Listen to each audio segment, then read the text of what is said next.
Welcome everyone, and thank you for joining us for the webinar Networking Basics with our presenter, Alecia Wartowski. My name is Alecia Wartowski, and I'm the Assistant Director of Alumni Engagement for your Northwestern Alumni Association. We'll begin shortly, and we're so excited that Alecia could join us for this great topic. But first, there are a few housekeeping items I'd like to share with you. On the right-hand side of your screen, you'll see that there are a few different tabs there. Thank you to everyone who's sending in thoughts through the chat box. Feel free to continue to send in your thoughts through there. Throughout the presentation. You'll also see a Q&A tab, which is where you can send in questions now as well as throughout the presentation. We're saving plenty of time at the end to answer these questions. So thank you for sharing those throughout the presentation. And should you experience any technical issues, you can email the Big Marker team for further assistance at support@bigmarker.com. Lastly, a link to access the recording of the webinar will be sent to all registrants later today. Now let's move on to why we're all here.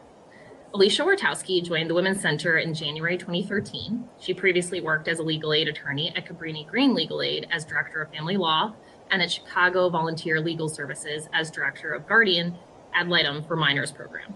She has also worked as a Program Manager and Director of Programs for youth serving organizations focused on after-school and community programs for girls and youth of color. Alecia received her law degree from the University of Wisconsin, her master's degree from Harvard University, their graduate school of education, and her undergraduate degree from the University of Michigan. I'm going to hand it over, and thank you so much for being here, Alecia. Great, thank you so much. Hopefully everybody can hear me, and if not, send lots of comments to Cassie and she will figure out how to fix it all. But thanks for coming and thinking about networking with me today. I'm really excited to talk to you a little bit about this. So let me first start off by just telling you where I have come from and why I am going to do this work with you today. So as Cassie said, I had been a legal aid attorney. I had done youth programming, and then I had gone to law school and I became a legal aid attorney. And then I sort of hit this place in my world, in my career, where I said, well, gosh, what do I want to do next? How do I want to keep gaining more tools to be a better advocate, to be helping? Because I felt like I was struggling in legal aid around whether or not I was making impact. And so I ended up embarking on this bit of a networking adventure where I was trying to figure out, do I want to stay in legal aid? Do I want to do youth programming again? Do I want to do foundation work? Do I want to do fundraising? Do I want to go in the corporate world? And I didn't know quite how to do it. And someone started to introduce me to this concept of networking, which I had completely ignored the rest of my career. And over the course of about 4 months, I met with about 100 people. Now, I think I'm one of those people who never does anything halfway. So I'm not telling you all that you should go out and do that. But I do think that I have some lessons learned from that. And what it meant to do that networking, to learn a little bit more about people, to go through that process and to be able to think about what that next space was and how that got me here to Northwestern. I also think that what I wanted to be able to do today was to combine that with, like, what does networking look like specifically for women and how might that be different? So as we start today, here's the agenda and hopefully what you're here for. First, I think in order to do any networking and do it well, you need to understand what it is that you have to offer. And you might not know that first networking thing. And I can tell you, I sat down to network with some people who in retrospect, I had no right to talk to. And I do not know if I made great use of their time because I wasn't sure what I was looking for. I just knew that I needed something different. But the more that you can dig into who you are and what you're about, I think the better it is and the better use you will make of that networking. And then what do you need to know about women's leadership in networking? And we'll talk more about that. I'm going to briefly give you information to do a network audit, and we're not going to actually spend the time doing it today because we can't be interactive, but I'm going to give you a tool. You can download the handout that is attached to the webinar, and you can kind of go and do that on your own. And then you can even come back and look at some of the notes that I'm going to talk about a little bit. And then what are the next steps for you to create your own network? So first, to talk about what do you have and what do you have to offer? So one thing that I think is really important for you to do after you do this networking webinar today is to take some time to figure out, like, who you are. And even I would encourage you to write down on a piece of paper, who am I? Include your social identities. So our social identities are things like, what is our gender, our race, our national origin, our ability status, our educational status. What are all of those and how does that combine to make you who you are? And then what are your strengths and passions that you bring to your work and your leadership? And when people do networking, it's not necessarily that I am in accounts receivable and I want to stay in accounts receivable. If you're in accounts receivable and your biggest goal is to open up your own own knitting business, then you have to write that sort of stuff down because you don't want to just network with those accounting people. So really be expansive and you think of what are your strengths and passions, and also know that sometimes we name what our strengths and passions are and we forget. So when I was an attorney looking to shift out of the legal world, when you looked at my resume, it read attorney. It read that I went to court, that I litigated cases, that I could do a deposition. And it took me a while to realize that what I also did was that I supported 200 pro bono volunteers a year. And I remember someone during my networking saying, wait, you know how to do volunteer management? Like, people love volunteer management. And so being able to shift and say like, oh no, I'm not a lawyer, I do volunteer management, was really important for me. So I think there are things that we do in our jobs that if you look at our resume one way, it seems to keep us in our same space. If you kind of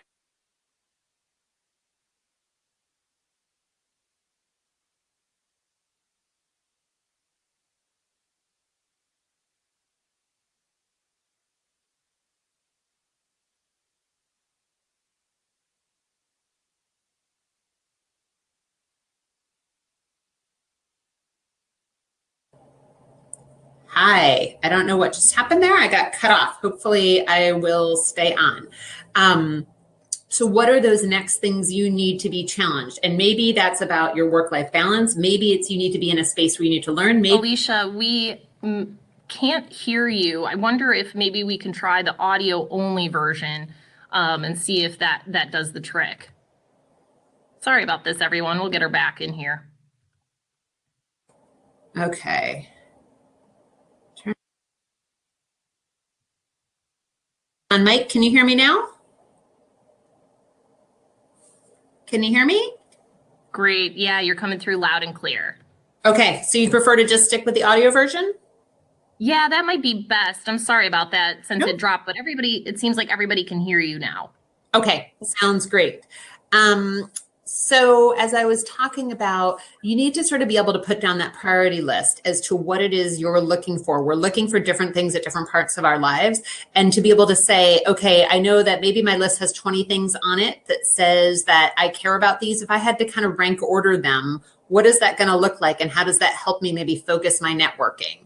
So, for example, you may say, you know, what's really important to me right now in my career, and I can remember networking towards a job that like would have been intellectually challenging, that would have paid really well, that would have had a great title, that would also have had about a 60% travel requirement. And so what I had to do is take a hard look at where I was right then and say like 60% travel is not where I am. And so I need to be really honest about my priorities in that moment and whether or not that was a job and a network that I needed to open up to.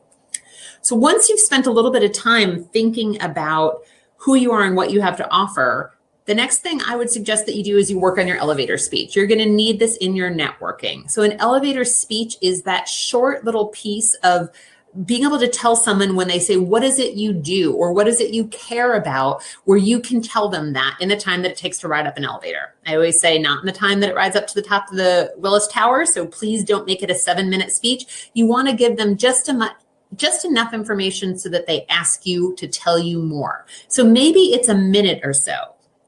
And it should really start with your passion. You know, that elevator speech can also be very similar to that beginning interview question when somebody says to you, tell me about yourself, right? And when you start a tell me about yourself, you don't say, well, I grew up in New York and then I went to college in Michigan. Like nobody needs to hear that, right? But if I say, I am committed to seeking justice for people across their marginalized identities, that's a very different elevator speech. So think about what is your elevator speech? Now that you've come up with what you're passionate about, how can you come up with that 1-minute quick thing that if somebody says to you, whether you're in a networking meeting, a cocktail party, or a family wedding, what is it you do? That you're able to tell them that in a really clear way to make them want to ask you more, because you never know when their cousin, their sister, their best friend, their parent does that thing you want to do. So you want to be able to convey it to them in a way that is easy to understand and easy to kind of translate. So once you've done those first two things, you're going to be in a good place to get started with your networking.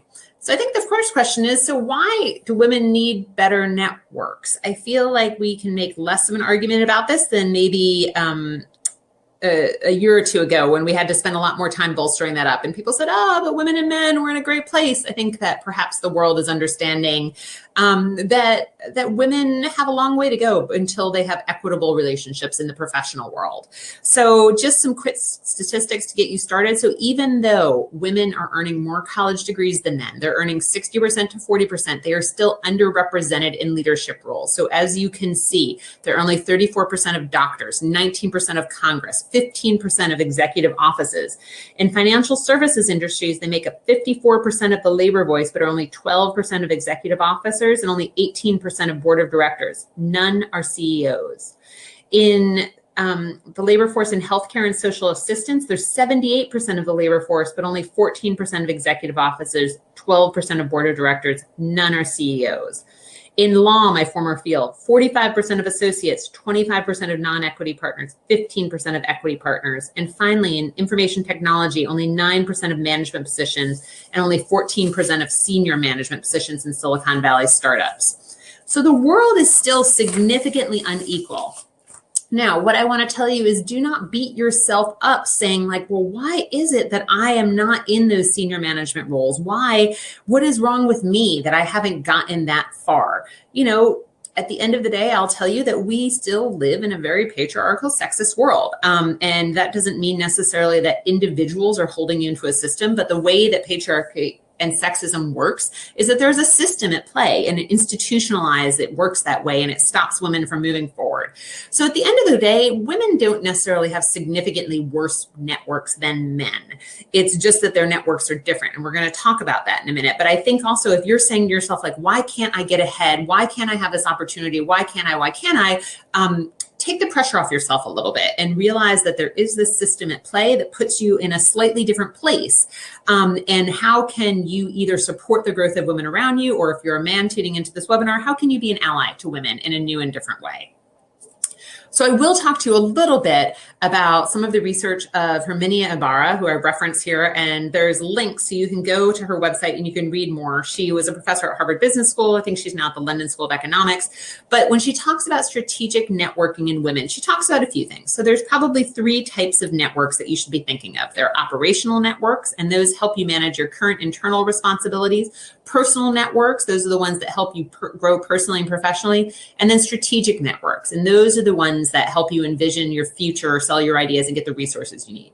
Strategic networking is the piece that is harder for women. And that's for 3 reasons. And I'll go into them. The first is that likes attract. The second one is separate spheres. And the third is using people. So the idea of likes attract is that we tend to be drawn to people who are similar to us. And so when women do that in a male-dominated organization or in those industries where men are sort of holding the top levels and women are holding the bottom ones, women don't have access in the same way to build those networks and to feel like they have some commonalities with the men at the higher level of those. That's also this idea of separate spheres. Women tend to keep their personal life and their professional life in 2 different networks. There's less overlap than men's, whereas men will golf with their business partners, right? So they think they're out there enjoying some social time, but also they're building that network, they're building trust, they're building relationships. So women might have 1 list for work friends and 1 list for social friends. And that can really be a disadvantage. A, it takes a whole lot more time to maintain those 2 big network. And second, when you participate in those informal meetings, you're creating that camaraderie, you're building that community, you're building that trust. And then last, this idea of using people. So because of the likes attract principle and separate spheres, women might have this unfavorable view around strategic networks. They might feel like, oh, this is icky. Am I only going to seek out those people, not because I like them, not because I want to spend time with them, not because I have commonality, but because I'm trying to get something out of them. And that might make them feel a little bit uncomfortable and less likely to want to do that type of work. So hold on to that for a minute. I want to talk to you a little bit about doing a network audit. So this is the handout that you should be able to download. If you haven't done it already, you can download it after this webinar. And what it asks you to do is to spend a little time thinking about who is in your current network. So you're going to come up with 10 people whom you've discussed work matters over the past few months, or close enough to 10. Whether you've sought them for advice, bounce ideas off, or otherwise, you're going to list those people, and then you're going to go through an audit on a chart on that piece of paper that looks like this. And you're going to come up with a number between 0 and 1, a percentage. So here's the information to just sort of take down for after you're done doing your network audit. So the optimal network audit size, your optimal network density is 40%. And so people, as I said, they're going to have a percentage between 0 and 100%. The lower your percentages, the more connected you are. So the more overlap there is. So do all of your people know your people? What you want to do is to try to find that balance of the people that you rely on are both people that know each other and people that don't know each other. If you list 10 people who have never met anybody, then your network is probably actually too diluted. If you list 10 people who they all know each other and you all work in the same office suite, then when you think about how am I going to tap into my networks, they're not going to be able to expand it very much. So once you have figured out your network density, then that is going to give you the opportunity to move forward and think about, okay, do I need to add people? Do I need to reach out to people that are sort of in my group, but I don't kind of cultivate that anymore? What do I need to do next in order to move forward? So I really encourage you. So these are your 2 pieces of homework so far. First, to really start thinking about what you want and what you're looking for, and then to think about what your network density is. So now I'm going to shift a little bit to think about what you do once you have figured out that network density and you're like, okay, I think I need to meet more people. So we're going to talk about 2 things. The first is the power of using LinkedIn. And the second one is talking about informational interviewing. So hopefully by now, all of you have created a LinkedIn profile. You can remember a few things. So LinkedIn profile is a place to showcase your best qualities. You don't necessarily have to put your resume out there, but it allows you to make your resume much more 3-dimensional. It allows you to put that narrative piece where you can write about yourself. And there are people that have great LinkedIn narrative pieces. And so sort of look around and say, oh, I like this one. This one captures me. You don't have to put what your actual title is. So you will see that some people put, I am a project manager at IBM. So that's great, unless you're saying, you know what, I want to be a little bit on a job search and I want to look for something totally outside there. So you might say, I think if you looked at my LinkedIn profile, because I want to feel expansive, I think it says lawyer and program director facilitating social change. And so what that shows is that I can actually do a variety of things that I'm not linked to my actual title. I've talked to people who might say, well, I'm an administrative assistant, but I really want to move upward and outward and around in my network. So don't put administrative assistant. What is that title that you could say? Leader looking to facilitate, growing your business, top salesperson, organizing your office, like whatever those things are, think about that being in the title of your LinkedIn profile. You want to get strong and diverse recommendations, and you always want to be reaching out to people for those. You can manage those, you can hide those, but when you do send out that resume or when someone meets you and they want to learn more about you, they get to look at LinkedIn and now you have completely managed your reputation online. And so if you have 10 short recommendations talking about 10 different parts of you and your work and how amazing you are, the first thing that they're going to read about you is a statement that you've written, talking about your strongest qualities. They might see links to things that you've been attached to. So whether that's pieces you've written, places you've been highlighted online, videos or otherwise that you've been involved in. And then they're going to be able to see these recommendations that people have written about you from the different parts of your world. So that's going to help you move forward in a lot of really creative and great ways. But the second thing is to think about informational interviewing. And I'll loop back into how to use LinkedIn when you're doing your informational interviewing.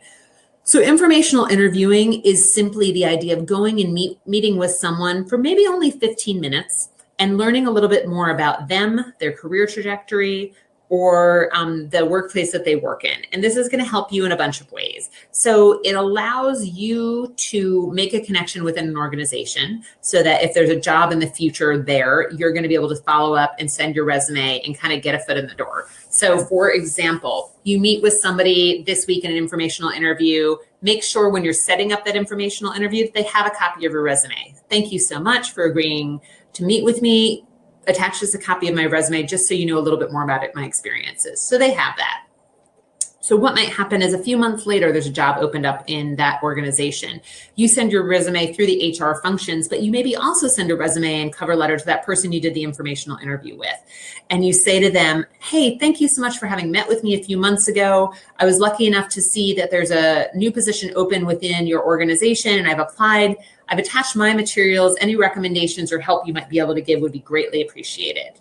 Now, if you made a good impression on that informational interview, that person is likely to forward your information to HR and say, hey, I met with him or her. Really nice, really enjoyed meeting, definitely take a look. And now your information has risen to the top of the pile and it's going through an email versus through an HR system that maybe received 400 resumes that day. So that's one of the first reasons to kind of look in there. The second one is you get to learn about interesting people and maybe get a better understanding as to what their career trajectory is. And so you want to be able to ask them questions that you can't find on their website, that you can't find in their bio, because that's not a great use of other people's time. So think about what are those questions, because that might help you think, wow, like, do I need to go out and get that master's degree? I don't know. So let me ask this person a little bit more about how they think that their postgraduate degree supported them in this work. Or I noticed that you went and you got some marketing experience at this point. Can you tell me more about how that's informed your work now in the space that you're in? It allows you to be curious. It allows you to learn more. And the third reason is it allows you to learn more about the culture of the organization. So maybe the actual role that this person has is not a role that you're interested in or qualified in, but maybe you're curious about the organization culture. So I once went into an informational interview. The person closed the door behind me, sat down and said, you don't want to work here. Now that was incredibly helpful. So as I talked to her further, she explained the reasons why she believed that I didn't want to work there. And I'm going to be honest with you. She was completely right. I did not want to work there. And so it was helpful for me to learn about that culture. During your informational interview, you can also ask things about the culture that you wouldn't really be able to ask during an interview, and you can kind of scope things out. So maybe you walk into this person's office for an informational interview and you see that the office is bare, that there's nothing indicating anything about their personality on the wall, versus you go into a different informational interview and they might have pictures of their children. They might have pictures showing the marathon that they ran recently. They might have other awards or things about their outside interests. They might have motivational posters, right? You're going to get a very different feel between those two people and about what is allowed at work. Who are you allowed to be at work? You know, one of the biggest unconscious bias people have is around women who have children. And so noticing when you're going into those informational interviews, is this a place where you're allowed to have children outwardly? I remember meeting with somebody once who told me that in the 30 years that she worked for a large corporation, that they didn't know that she had 3 children, and that she felt like it was really important for her to not share that information within the workplace because it wouldn't have been accepted at that time. And so is that an organization that is going to be able to support your passions and your dreams and your livelihood? And will you need to hide the fact that you have a life outside? And so that's one example of an identity, but there are a lot of other identities. You know, organizations like Deloitte have talked a lot about hiding identities. And so if you are LGBTQ and you're out, are you allowed to be out at work? Or is that something that you need to hide? Do people have pictures of their same-sex partners within their office, or is that something that you're not allowed to talk about? You're going to get cues by being within the office and the organization to see, is this a place that you might want to be? So let me run down, those are kind of the reasons why you might want to do the informational interview. How do you even get those? So often the best way to get an informational interview is to have somebody do an introduction. That is the easiest way to do it. So you might want to start off with that list of 10 people you have in your networks, and you just start talking to them. So you don't need to say, I am out on a job search right now. You might need to say, you know, I've been really thinking about long-term and I just wanted to expand my networks a little bit. Would you be willing to introduce me to some people? And they say, I you know what? I have these 3 friends you might be interested in. And can you make an introduction? Sure, I'd be glad to do it. Now they're introducing you to your friend, to their friend. Their friend is much more likely to answer that email, set up an appointment. If you introduce it as an informational interview, people are much more likely to say yes. When people can't get back to you, don't get back to you, take weeks to get back to you, seem completely overwhelmed, that's also an indication of culture within an organization. And so I think it's an important cue to you. Is this the kind of organization I want to work with, where the person is always so buried that they do not have time for an informational interview? Will I survive in that, or will I thrive in that type of organization? So people can introduce you. Every once in a while, I might get an email solicitation for an informational interview for someone completely out of the blue, or that doesn't come with with an introduction. And I think those, you have to really think about your time. Those are a lot harder to say yes to. So I'm doing an informational interview with somebody soon who said, I noticed that you were connected to somebody I knew on LinkedIn. I'm wondering if you might be able to meet with me. And I thought, well, this isn't a completely random person. And the areas that she was interested in seemed interesting to me. So we made an appointment to meet. But if I were to get a solicitation off of LinkedIn, I saw your profile and I want to meet with you, I personally would probably say no. So you want to get that introduction. Whenever you do your informational interview, at the end of it, what you want to be able to say is, so given my interest and experience, I'm wondering if you have suggestions of who else I might want to meet with. And that can be really, really helpful and important to you because they give you 3 people. And then those 3 people give you 3 people. And those people give you 3 people. And you could see how I very quickly got up to 100 people. And you could choose to focus which buckets you want in your groups. Or you might say, great, thank you for the 3 people. I'm wondering if I could get back to you. I want to make really good use of your time. And I might reach back to you when I think I might need a connection to 1 or more of those people. And then you might want to be strategic. You might say, well, they want to introduce me to this person in this part of the business. And that's not actually a part that I want to learn more about right now. But I do want to learn more from this person. You can start to build a habit of informational interviewing even when you're not looking for a job, because then you know what's out there. I often think too that we have this fantasy about what's on the other side from where we are right now. If I were to go into another organization, my job would be perfect. I would love it. And they would just rain flowers and chocolates every Friday, right? And then you do enough information interviewing to realize what the real upsides and downsides are of other organizations and whether you can build where you are right now to give you what you need or whether you need to go outside and look for that. Last tip here is to send thank you notes and follow-up letters. So thank you notes are helpful and important. I always say thank you notes are great. There's no downside to them. People say, well, should I do a written thank you note, a handwritten one? Should I do an email one? I think it depends on your industry. I think it depends on what kind of work you're in. If you're really, really stepping up your networking, know that handwritten thank you notes often have an impact. If you are in a much more fast-paced kind of tech-savvy world, then you might just want to send an email one. Also, remember, an email one is a chance for you to follow up and say, thank you so much for taking time to meet with me. You had mentioned that you could introduce me to these 2 friends. I'm wondering if you might be able to do that. Sometimes they say, well, I'm really busy, but you can use my name. So it's not as ideal as them making the email introduction, but it does allow you, and you put into the title of the email, informational interview request referred by so-and-so. And that means when they open up the email, they're like, okay, I have some contacts. And you start off, dear so-and-so, my friend my son so-and-so suggested that I contact you. I'm in the process of doing some informational interview and was really intrigued by the work that you're doing. I'm wondering if we might be able to set up a brief time to speak so I could learn more about your work. And it's that simple. You really don't need to get much more expansive than that. Okay. Let me talk a little bit about mentorship versus sponsorship, because I think this is sort of a big deal. And there's been a lot of buzz, especially as we talk about women's leadership, about mentors versus sponsors. I think for a while, there was a thought that every woman should have a mentor. And if we just gave women mentors, that they would be fined. What I think the research has really borne out a little bit more is that women have plenty of mentors. We've always had mentors, but what we actually need are sponsors. So the difference between a mentor and a sponsor is that a mentor kind of supports you.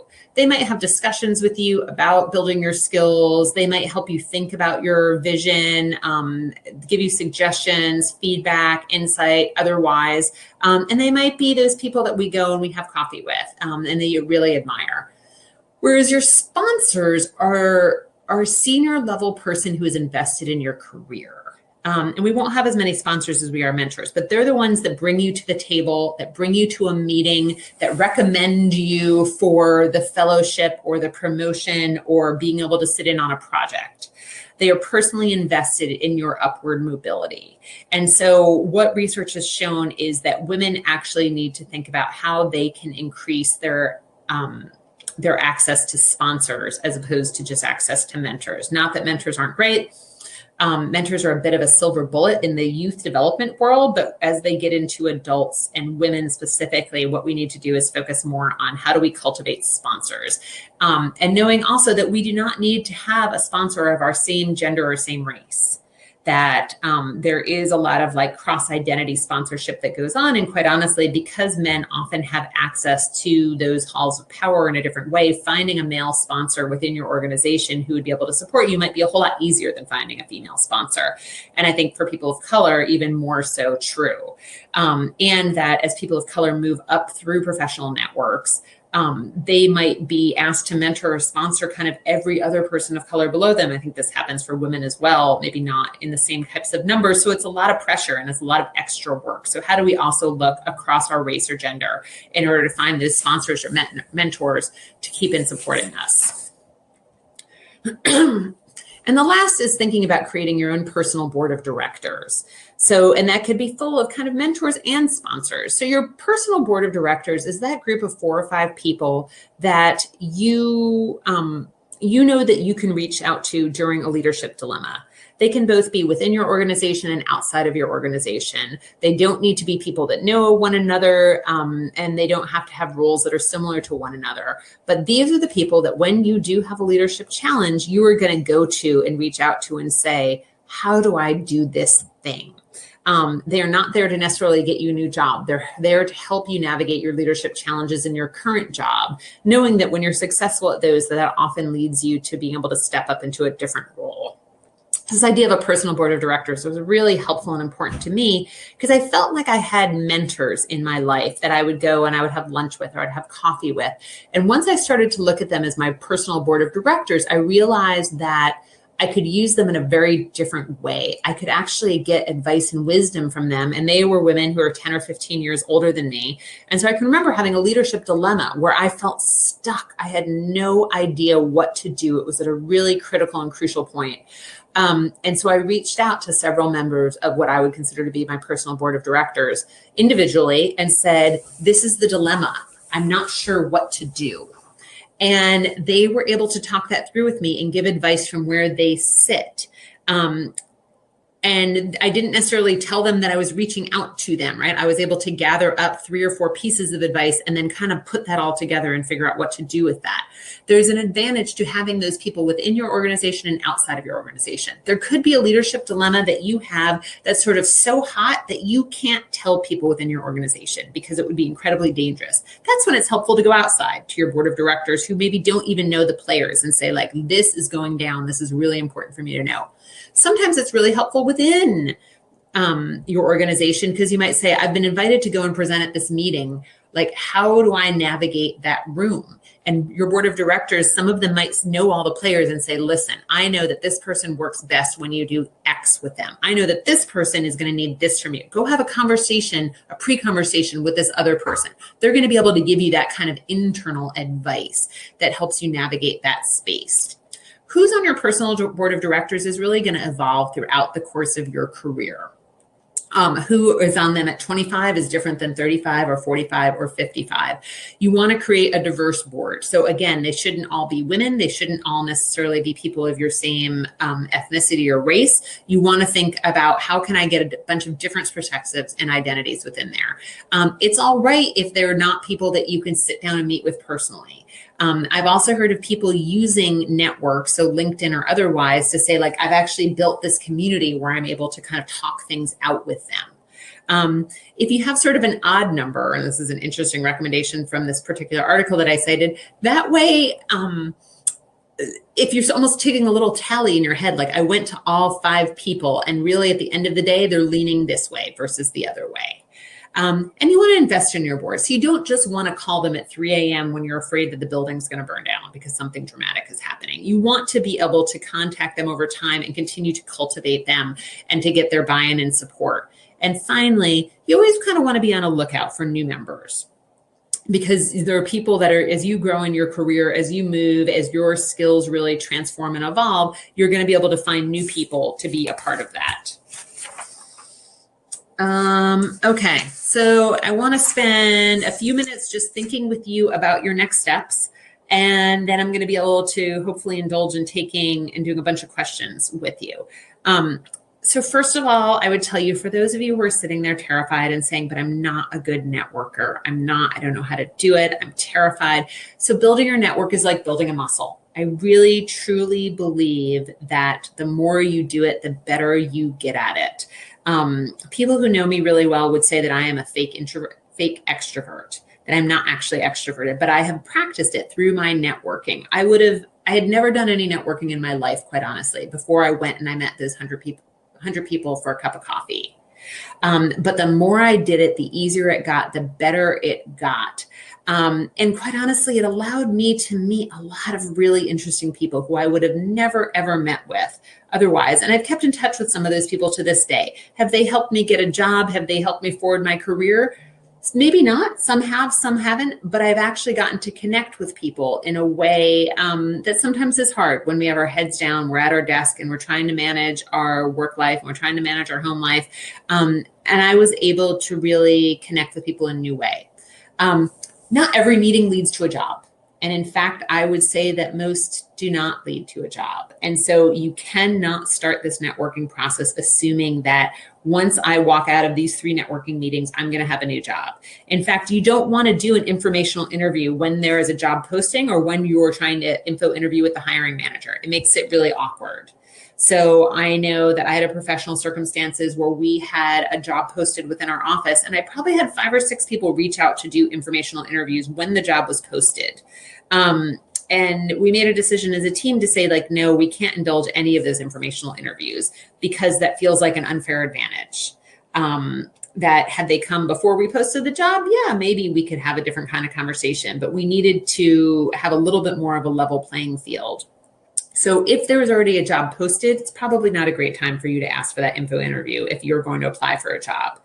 Now, I did do an info interview somewhere at one point where the person I was interviewing with at the end of it said, you know what, we're actually posting a job tomorrow. You should really take a look at it. I think you might be a really good fit for it. So, and actually this has happened to me twice. And in both cases, I went through the interview process. In one case, actually got the job from there, but I didn't start that networking moment thinking there would be a job there. But you never know when they're finalizing things to get that job posted. And then sometimes networking helps you build a relationship for later. So you just never know when you're going to be able to tap back into the world. You're going to be able to ask a favor. You're going to be able to support someone in a different way. You're going to be able to lean on that relationship. And that's going to help your leadership and your professional development going forward. So here's what I'm going to give you for some homework. So in the next 3 days, talk to 3 people outside of your unit. Learn what they do and how it might apply for your work. So that could just mean having 3 cups of coffee. And so that might feel really scary for people and they might not know what to do with that. But this is the really easiest part. And just be like, let's have coffee. Like, I want to learn more about what you do. You know, I never get to talk to you about that. How's it going? How's the culture? What kind of skills do you need to have? And then in the next 3 weeks, reconnect with 3 people outside of, sorry, I have Northwestern, but outside of where it is you sit, who might shed useful light on your work. So outside of your organization, and have lunch.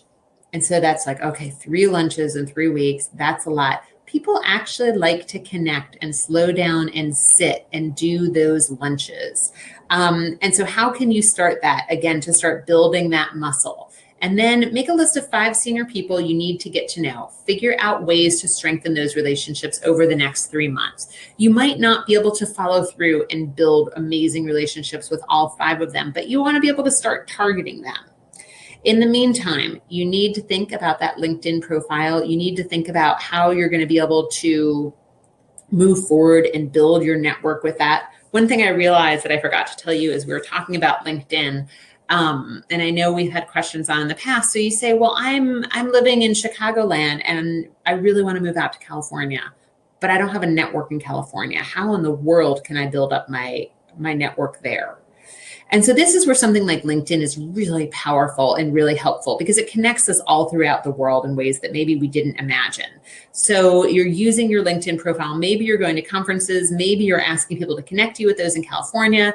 But you can also ask for introductions. So I can remember looking on LinkedIn when I was looking at a particular organization saying, wow, I'd love an introduction to someone with that or within that organization, but I don't know anybody there. Well, LinkedIn might show me how far I am from being connected to them. And so can I contact a friend and ask for an introduction within that organization? Or I actually once contacted a friend who contacted a friend who said, oh yeah, no, I used to work with people in that organization. Like, let me send your resume along. Let me tell you the pros and cons of working with this particular person. Let me help you understand in a different way. So LinkedIn really helps cut down on that 6 degrees of separation so that you're more connected. So if you start saying, I want to build and cultivate my networks in California, once you get a few plants in that area where you want to be, you can expand your networks with them. And I think even though you might be sitting in Chicago and they might keep trying to say, oh, I have this great person in Chicago, you might say, yeah, actually, though, I'm really interested in the California business.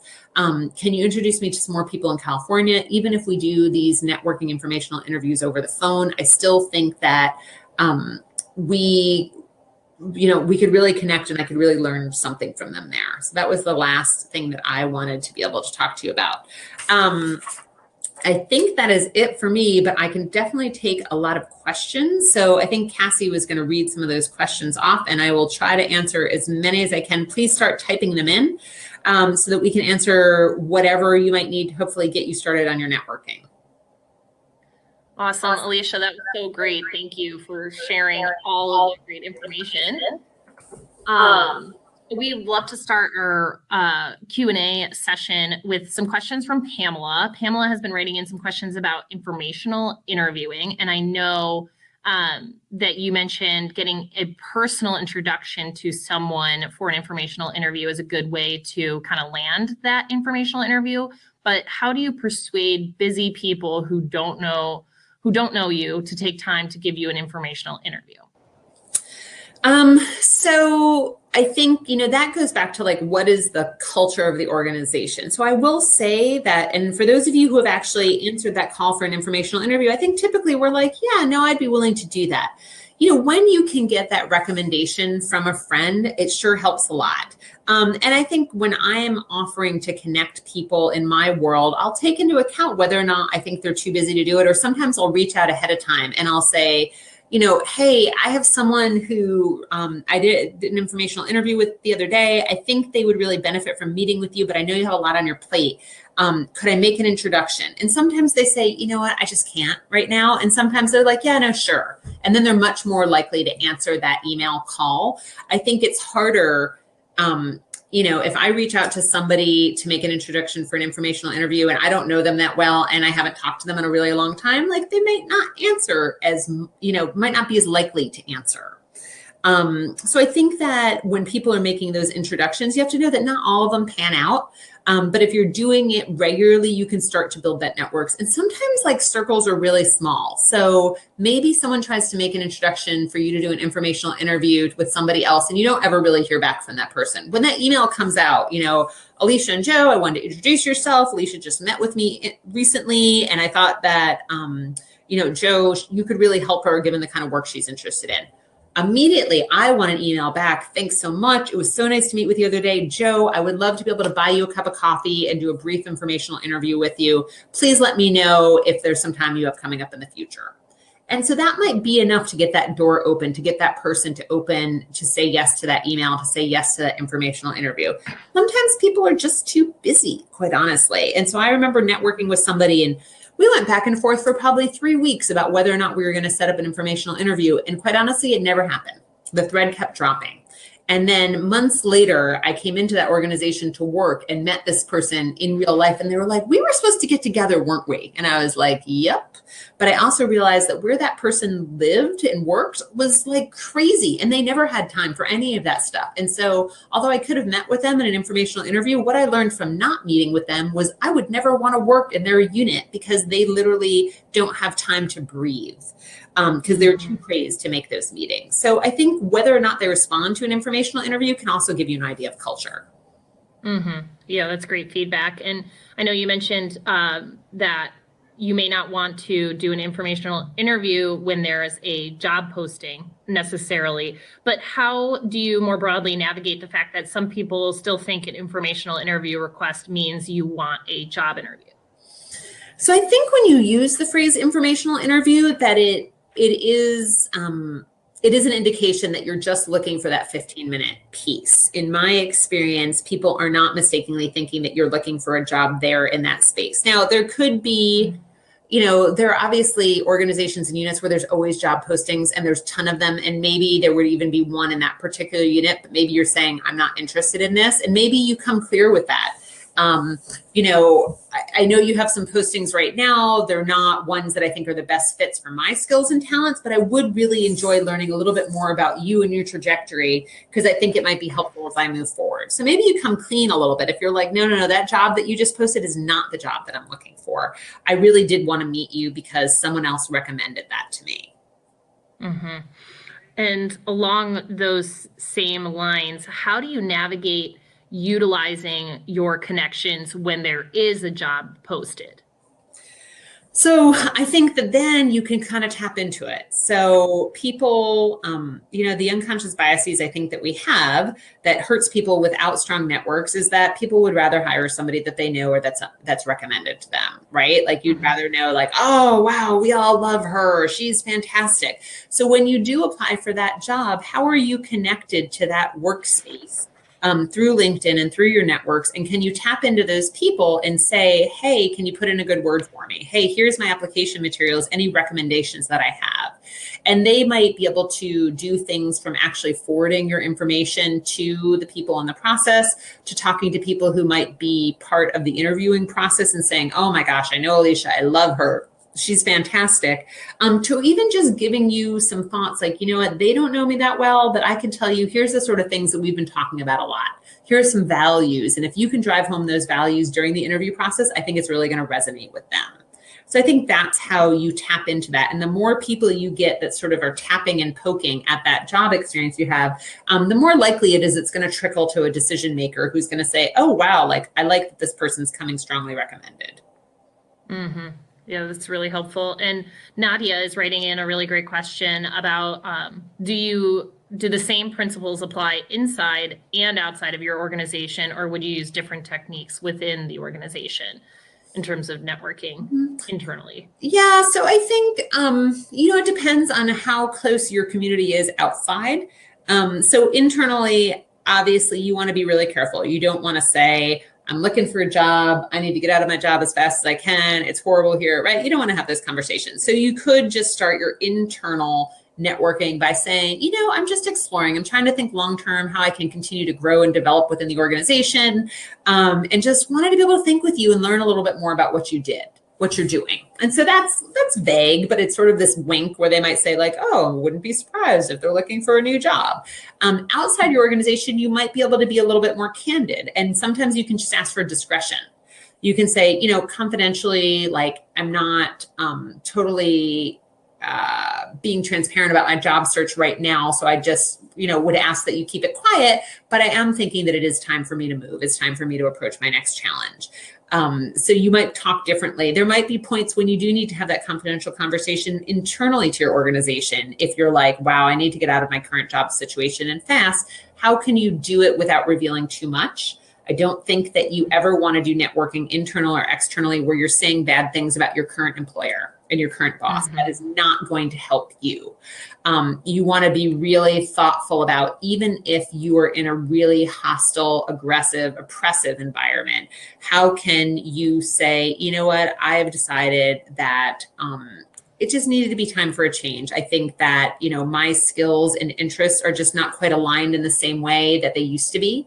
And so it's time for me to start looking somewhere else versus my boss has targeted me and is horrible and they're going to fire me if I don't get out of here really fast. Like, right. You do not want to have that conversation with anyone when you're doing informational interviewing. Interesting. Yeah. And Nadia is asking another clarification question about networking internally, not necessarily to get a new job, but just to build a stronger network. And maybe the differences there is that hopefully you can have more of the personal connection to the informational interview. I don't know if you can talk about that a little bit.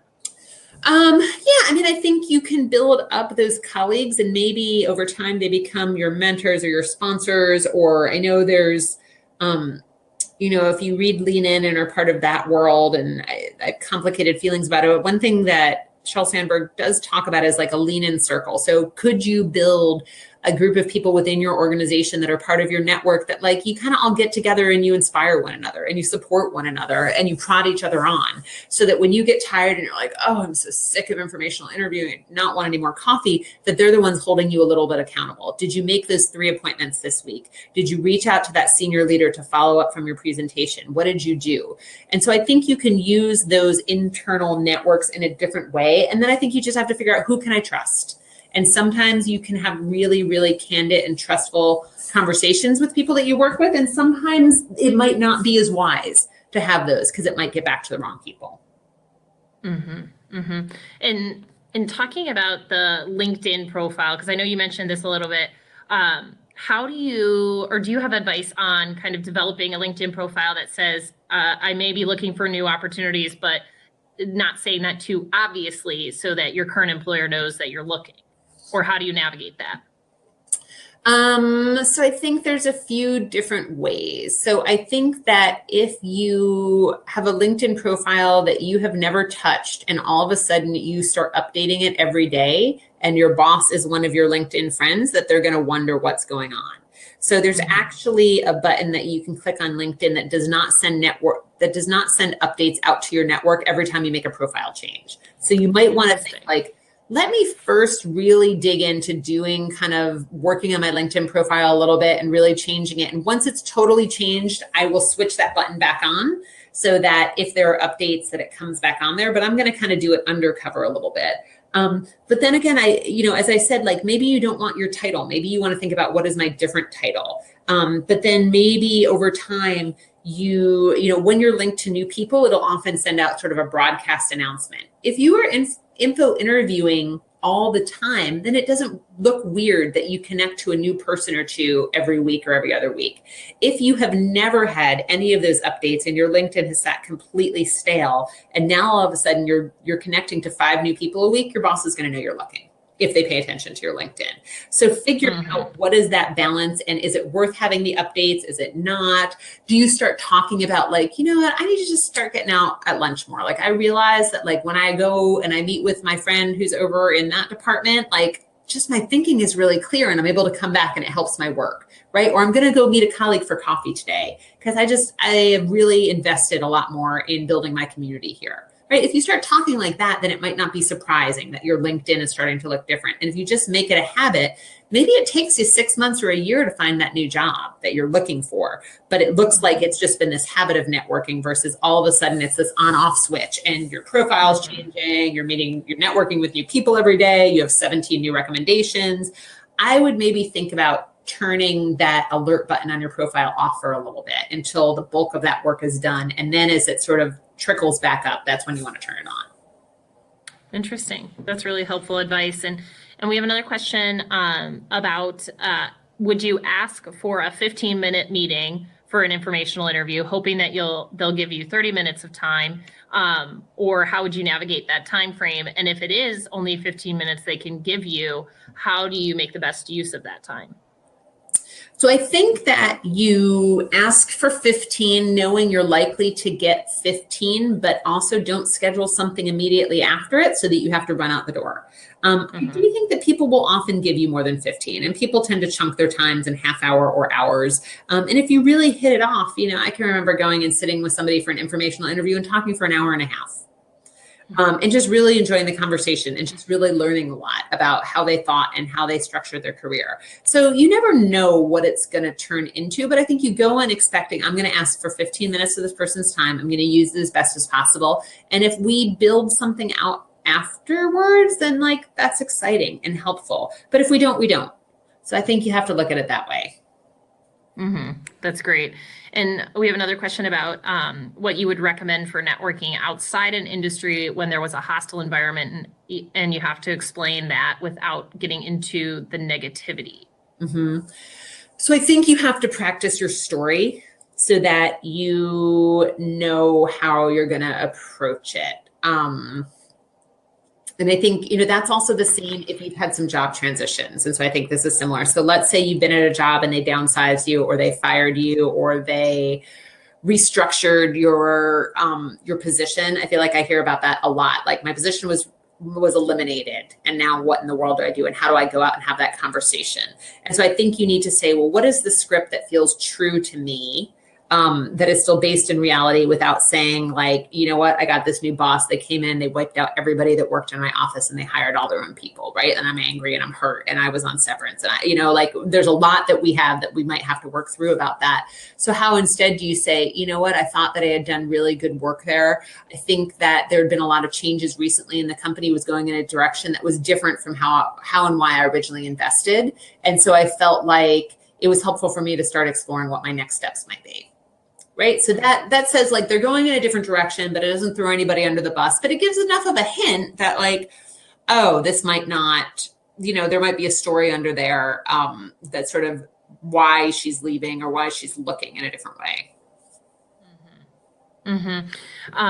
And we're getting close to 1:00. We have a few more questions that I'd love to get through. And Jeanette is writing in asking if you have any tips to cultivate sponsorship specifically.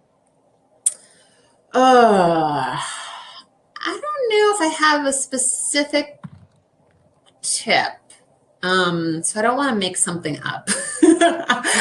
My guess is that you can probably go on Google and you can kind of Google like how to find a sponsor and they're going to give you some good recommendations and tips. And so because that is not necessarily my area of expertise, I don't want to indulge sort of what my guesses might be, but I would actually go and look. I would maybe read 3 or 4 different articles, knowing that like, at least one of them might've been written by some guy in his underwear in his parents' basement, but maybe 2 of them are legitimate. So, how do you kind of get like a breadth of understanding about how to go out and get sponsors? Yeah. And maybe that's a good question to even ask some of your board of directors, how they've developed their sponsorship over time. Perfect. And we have one last question from Rowena asking about what might be the concern about being transparent about how you feel about your current job and why you want to move on. So I think nobody wants to hire someone who's negative.